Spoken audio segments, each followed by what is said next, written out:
Olá, o assunto do nosso vídeo de hoje é para falar sobre referencial teórico, também conhecido como fundamentação teórica ou marco teórico. Embora nem sempre eles sejam utilizados como sinônimos, é comum a gente encontrar um desses termos na estrutura formal de um trabalho acadêmico, uma dissertação de mestrado, um trabalho de conclusão de curso, para designar o espaço onde são apresentados as teorias e os estudos acadêmicos científicos que envolvem o tema de pesquisa que o autor do projeto vai trabalhar. Mas como se dá essa apresentação do referencial teórico? Por que e como fazê-la? Qual é o objetivo disso tudo? Então é isso que a gente vai ver aqui no vídeo de hoje.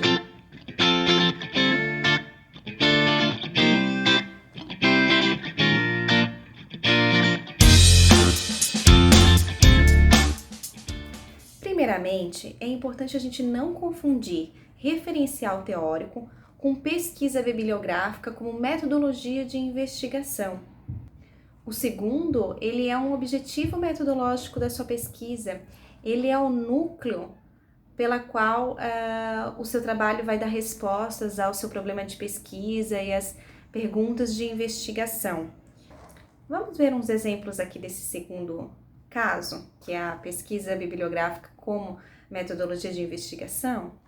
Então eu peguei aqui como exemplo do artigo Estado da Arte em Educação Matemática na EJA, Percursos de uma Investigação. Os autores, Adriano Vargas Freitas e a Célia Maria Carolino Pires, resumem o seu trabalho da seguinte forma: este artigo tem como objetivo promover reflexões a respeito de desafios, escolhas e possíveis soluções que envolvem o estado da arte, como modelo de pesquisa que visa promover um panorama sobre um determinado tema em um determinado recorte de tempo. Então notem, nesses dois exemplos, os autores eles tinham um determinado problema de pesquisa, na qual as respostas e o entendimento sobre esses problemas partiam então da análise de bibliografias.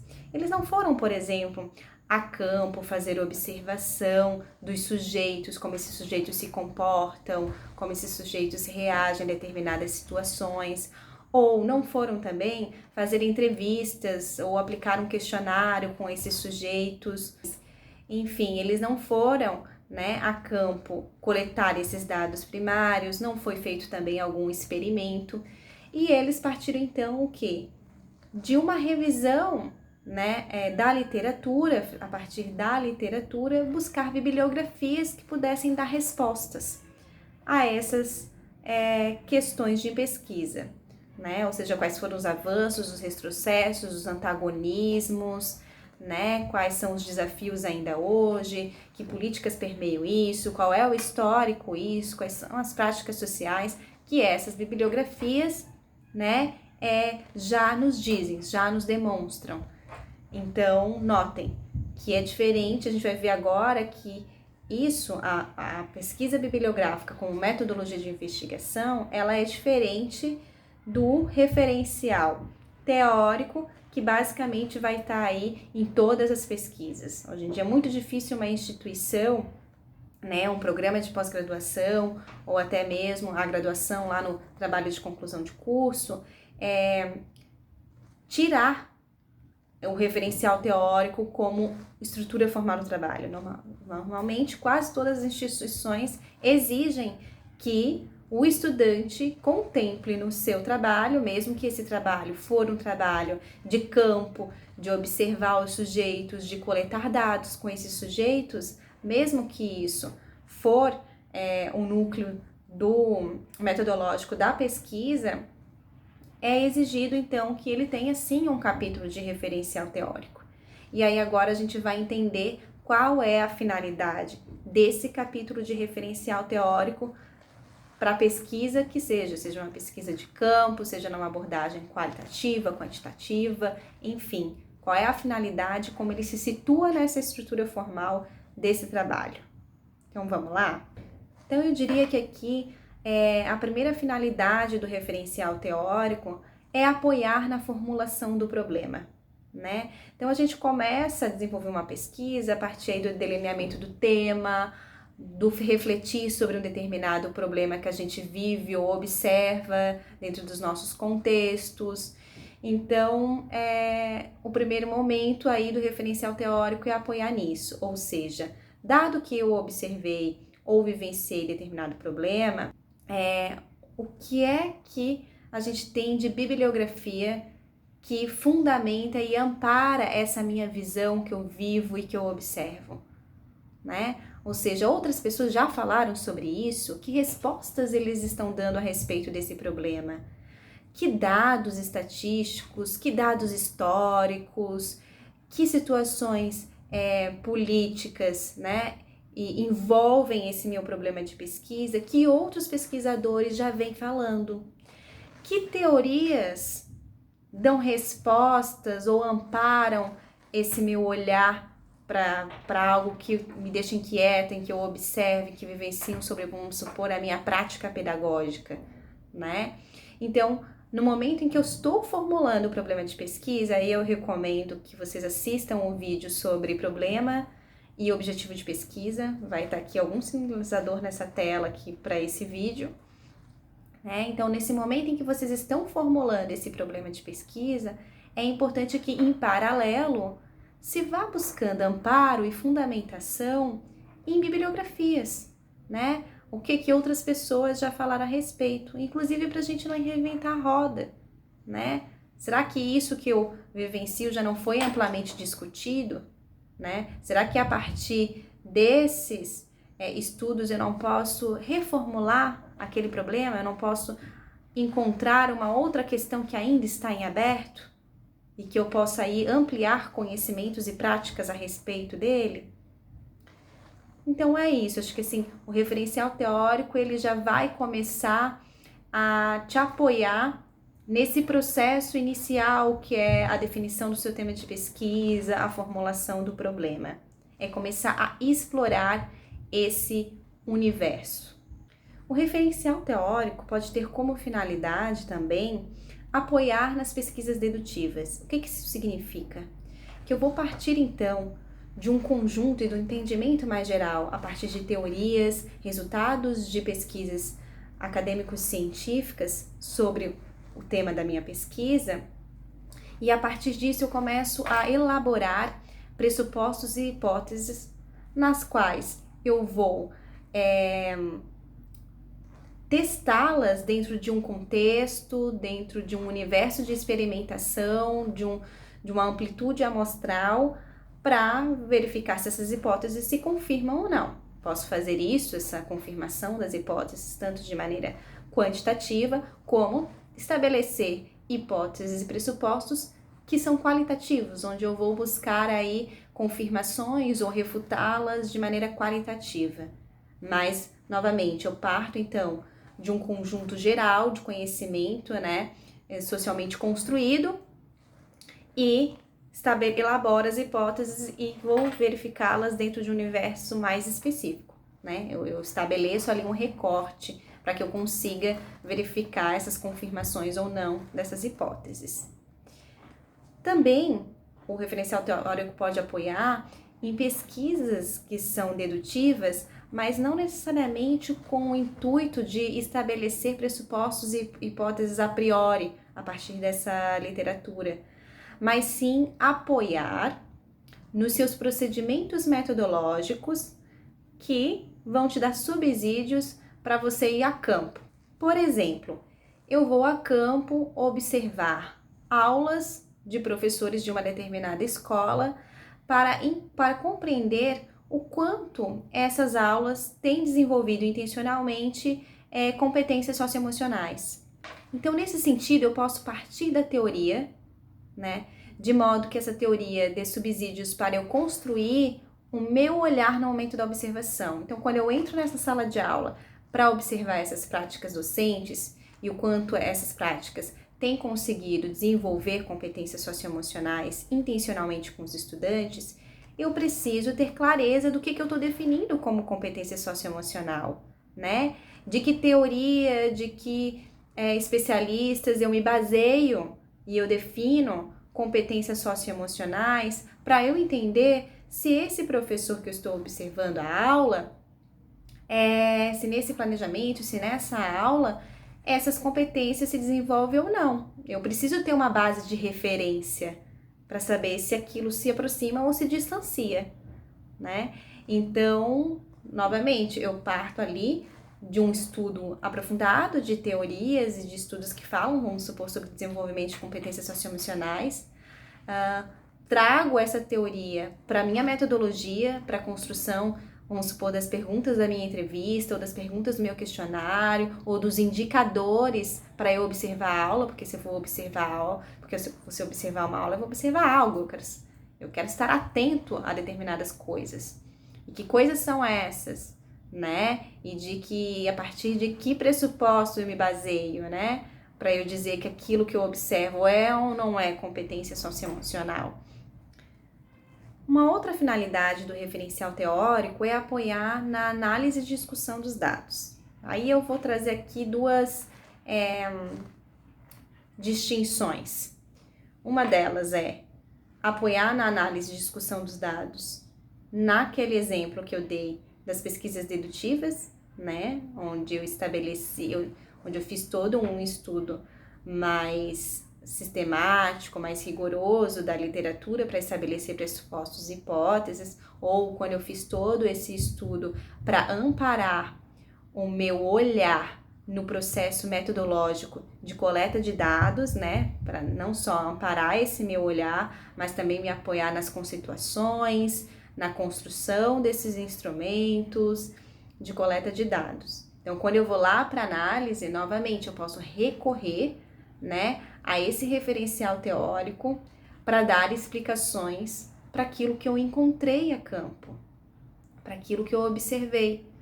Então, inclusive, eu posso incluir novos referenciais que não tinham sido citados anteriormente, mas que eu posso, a partir da minha coleta de dados, sentir a necessidade de ir atrás de outros referenciais teóricos, né, de cavar mais, né, de ser mais profundo e citar aí, inclusive, outras referências para apoiar nessa análise, né? E um outro ponto, né, que o referencial teórico apoia na análise e discussão de dados é quando o pesquisador ele vai adotar não uma pesquisa dedutiva, mas uma pesquisa indutiva. Isso significa que o estabelecimento de pressupostos, de hipóteses, né, eles vão ser posterior.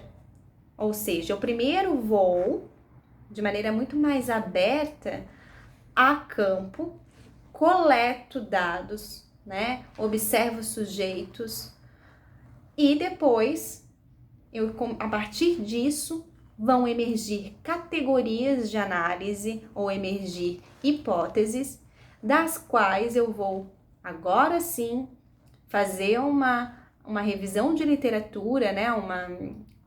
Buscar um referencial bibliográfico, um referencial teórico, para me apoiar nessa análise, para fundamentar essas categorias que emergiram lá da minha coleta de dados no campo, né? Para confirmar ou refutar as hipóteses, os pressupostos que eu elaborei lá da minha coleta de dados em campo.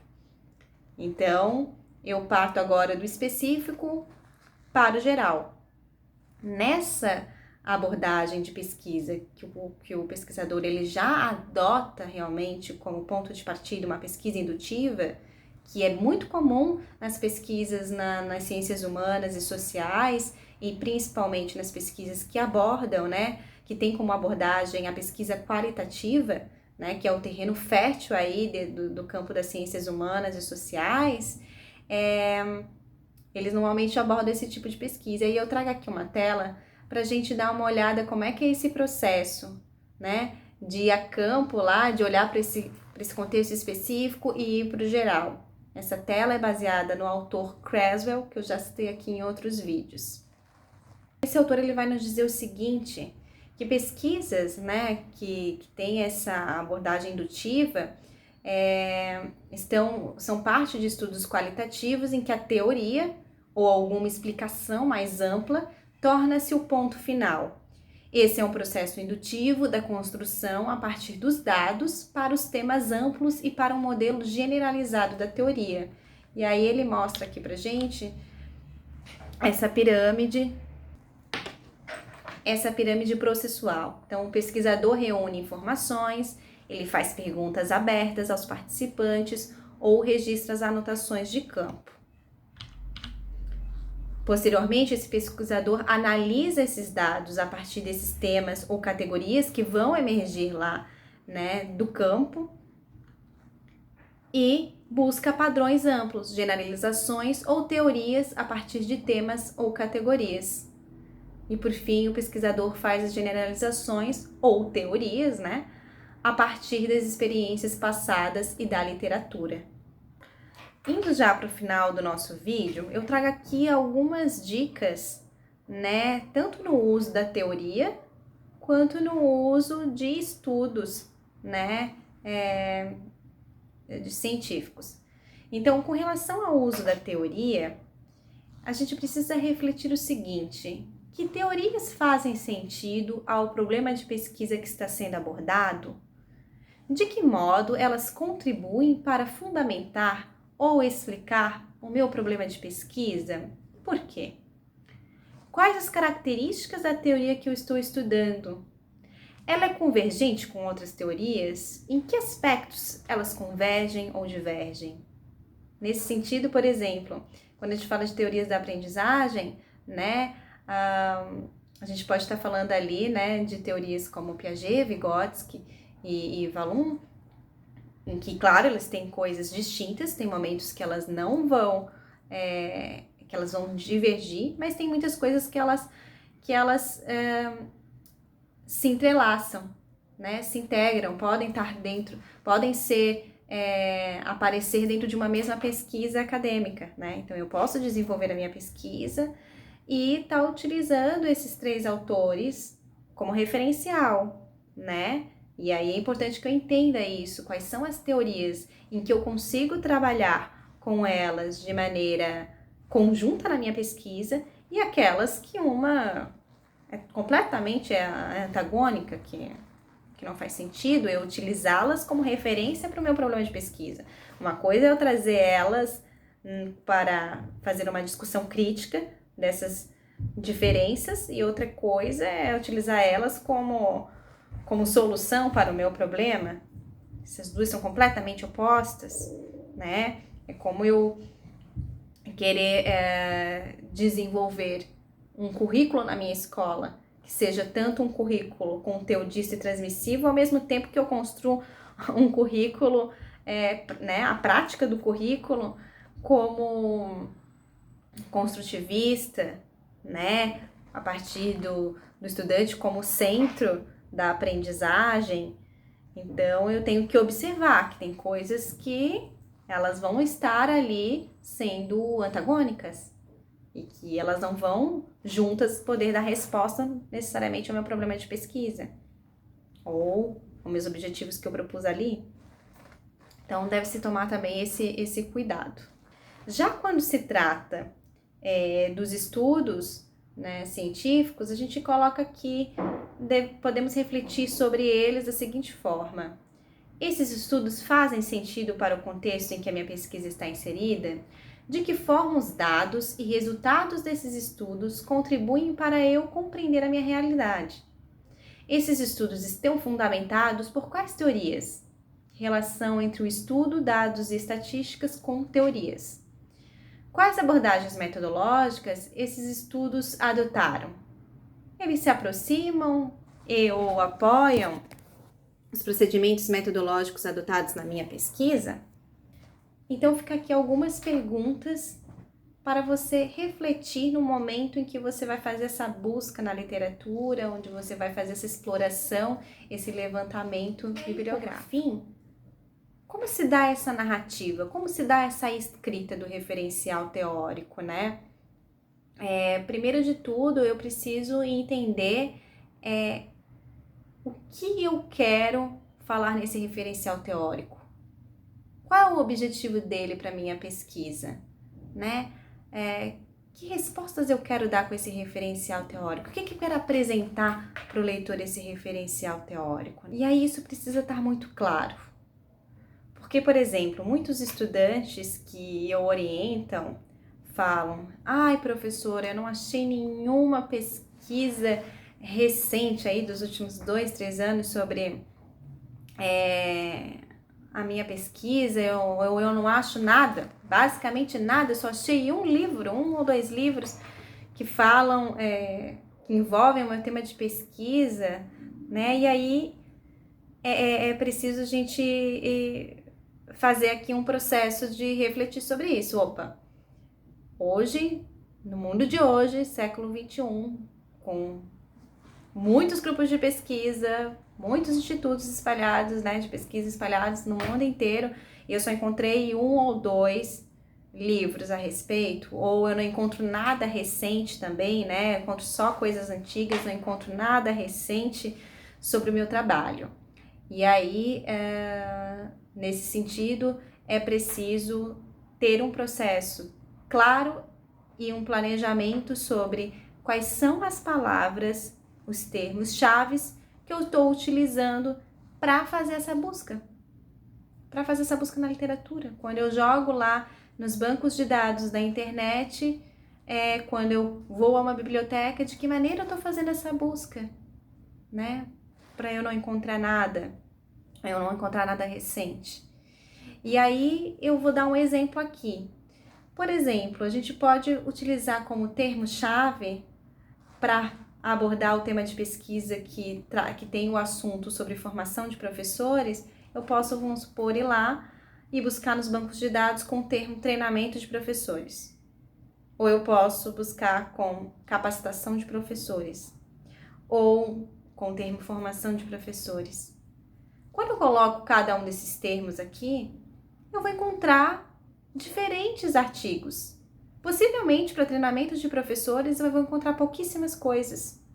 E, inclusive, encontrar artigos que vão estar dentro de um paradigma que possivelmente não vai ser o paradigma que você esteja buscando para falar sobre a formação dos professores no Brasil, por exemplo.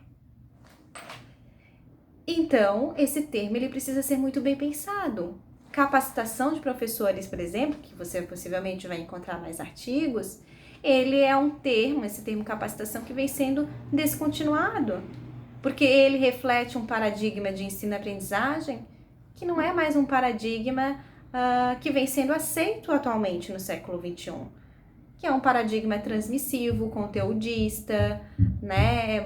Remete a processos, como a gente fala, de capacitação empresarial ou de indústria, né? Chega lá o profissional que não sabe nada e ele vai observar, vai ver aquele mestre, aquele formador em que vai ensinar como aquele profissional tem que conduzir a sua função, exatamente. Então, capacitação remete muito a esse tipo de paradigma, que é diferente de formação de professores, que vem aí fazer uma relação com um paradigma de ensino-aprendizagem, com um sujeito que é ativo, um sujeito que ele tem conhecimentos prévios, ele não é uma tábula vazia. Então, é preciso a gente entender muito bem quais são os termos que a gente está utilizando. E esse entender os termos parte de um processo anterior, né, de planejar essa sua busca, mas no momento que você vai estar fazendo as buscas e que você encontrou 1, 2 artigos e vai ler esse artigo, você já começa a entender como é que esse artigo está conceituando, chamando, que termos são importantes nesse artigo que pode te ajudar a encontrar mais outros artigos referente ao teu tema, né? Ou seja, qual é o termo mais adequado que vem sendo utilizado? O que do que eu encontrei eles já falam que pode me apoiar a fazer novas buscas? Qual é a bibliografia que está lá naquele artigo que eu estou lendo? Qual é a bibliografia que esses autores utilizaram e que pode me servir também de base, de subsídio? Eu vou atrás dessas bibliografias. Outro ponto vamos supor que um dos tópicos do meu referencial teórico seja História da Educação Profissional e Técnica no Brasil. E aí eu observo que eu só tenho encontrado pesquisas muito antigas que falam sobre isso. Mas será que realmente não tem nada atual que fale sobre isso? Porque tá, história, né? Então a gente pressupõe aí que tem um período de tempo em que a gente vai ter um processo de ascensão de pesquisa científica dentro desse período para falar sobre história de educação profissional e técnica. A gente teve aí movimentos políticos de fomento à educação profissional e técnica, então é bem possível que tenha também em paralelo uma ascensão de publicações disso, mas que nesses últimos 2-3 anos mudou esse cenário e que talvez não tenha tanto. Mas aí eu preciso pensar o seguinte: o que eu quero, né, para minha pesquisa, saber a história da educação profissional e técnica? Qual é o meu objetivo em saber isso? O que eu estou buscando nessa história da educação profissional e técnica para hoje? Por que eu quero olhar isso hoje? O que me faz querer estudar isso hoje? O que eu quero apresentar para o meu leitor desse referencial? Então, quando eu reflito sobre isso, eu vou fazer conexão da história, né, daquilo lá, do que já passou, do que já foi construído, da história da educação profissional, com o meu interesse hoje. E aí eu consigo também estabelecer alguns termos chaves que podem me possibilitar a encontrar pesquisas recentes, que também estão com questões e indagações atuais sobre a história da educação profissional e técnica. Então, notem, é importante a gente ter muita clareza do que a gente está buscando naquele referencial, o porquê que eu quero falar sobre determinado tópico, o que esse tópico vai me ajudar na minha pesquisa, né? Que conhecimento eu quero passar para o meu leitor sobre isso. E é quando eu tenho clareza disso, é que eu consigo fazer, inclusive, uma escrita e que não seja uma escrita apenas reprodutiva, uma concha de retalhos. Tira um pouco de um artigo aqui, coloca aqui, mesmo que está citado lá. Tira o outro aqui, coloca aqui, fica aquele monte de citação, direta e indireta, com pequenas frases como que você constrói a partir de você, mas que também não amplia conhecimento.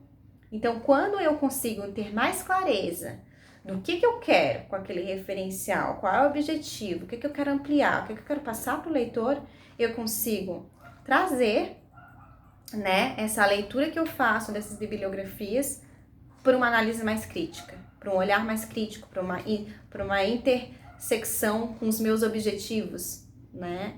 E quanto mais eu leio, quanto mais aporte teórico eu tenho, eu consigo fazer aí mais análises críticas, consigo fazer mais ampliações, consigo construir uma narrativa mais própria e menos reprodutiva, né? E corro menos riscos de cair em plágio. E aí, pessoal, então era isso que eu gostaria de compartilhar com vocês nesse vídeo de hoje. Farei mais 2 vídeos sobre referencial teórico, um sobre como eu faço uma revisão de literatura, isso, como eu identifico, né, os meus termos-chave, como eu coloco eles lá nos bancos de dados, depois que eu encontro eles, o que eu faço com esse conjunto de bibliografia, de que maneira eu posso fazer uma síntese, uma leitura disso, como é que eu construo essas análises. E também um outro vídeo para falar sobre plágio acadêmico e de que maneira é a forma mais adequada para eu fazer as citações, tá? Então é isso, pessoal. Espero que vocês tenham gostado do vídeo e que esse vídeo possa apoiar vocês na construção do projeto de pesquisa de vocês. Um grande abraço. Tchau, tchau.